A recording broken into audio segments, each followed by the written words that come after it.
Hello बच्चों, so the question is the number of structure of डायप्रोटिक acid among the following is. तो डायप्रोटिक का मतलब क्या है कि हमें ये देखना है कि किस कंपाउंड के अंदर से दो हाइड्रोजन निकल सकते हैं, यानी कि उसकी बेसिसिटी दो होनी चाहिए। तो देखिए H3PO4 को अगर हम देखें तो H3PO4 का स्ट्रक्चर बेटा ये रहता है ना। तो ये क्या है, एक ट्राइप्रोटिक एसिड। ट्राइप्रोटिक एसिड क्यों? इसमें तीन हाइड्रोजन जो है जा सकते हैं, तो ये हमारा आंसर नहीं। H2SO4 की अगर हम बात करें तो H2SO4 एक डायप्रोटिक एसिड है, क्योंकि इसमें दो एसिडिक हाइड्रोजन। एसिडिक हाइड्रोजन बेटा वो होते हैं जो इलेक्ट्रोनेगेटिव एलिमेंट से कनेक्टेड, तो वो लूज किए जा सकते हैं, क्योंकि उनके लूज होने के बाद जो एनायन बनता है वो स्टेबल बनता है। तो H2SO4 एक डायप्रोटिक एसिड है, इसमें दो हाइड्रोजन लूज किए जा सकते हैं। H3PO3 की अगर हम बात करें तो H3PO3 का स्ट्रक्चर आपका ये होता है। तो H3PO3 is also a डायप्रोटिक acid. ठीक है। H2CO3 की अगर हम बात करें तो H2CO3 आपका ये होता है carbonic acid. It is also a डायप्रोटिक acid. H2S2O7 की अगर हम बात करें तो H2S2O7 का स्ट्रक्चर बेटा ये होता है।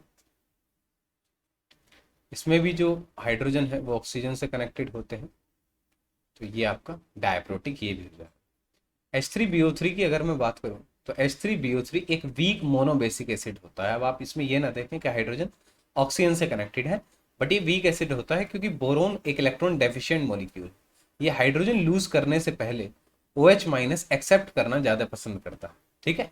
सो ये आपका मोनोबेसिक एसिड है। मोनोप्रोटिक कह सकते हैं, मोनोबेसिक कह सकते हैं, तो ये आपका नहीं होगा। H3PO2 की अगर हम बात करें तो H3PO2 ये एक, यहाँ पर H आएगा, यहाँ पर भी H आएगा। ठीक है। सो ये एक मोनोप्रोटिक एसिड है, तो ये भी आपका नहीं होगा। H2CrO4 की अगर हम बात करें तो H2CrO4 भी आपका एक डायप्रोटिक एसिड है, तो ये भी हमारा डायप्रोटिक एसिड हो जाएगा। H2S2O3 की अगर हम बात करें, H2SO3 की बात, तो ये आपका ये हो जाएगा, तो ये भी आपका डायप्रोटिक एसिड हो जाएगा। सो हमें बताना था टोटल नंबर ऑफ डायप्रोटिक एसिड, तो कितने हो गए देखो, ये 1 2 3 4 5 and 6.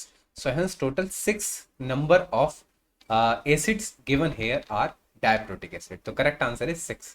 So I hope the concept is very much clear to you. Thank you and best of luck.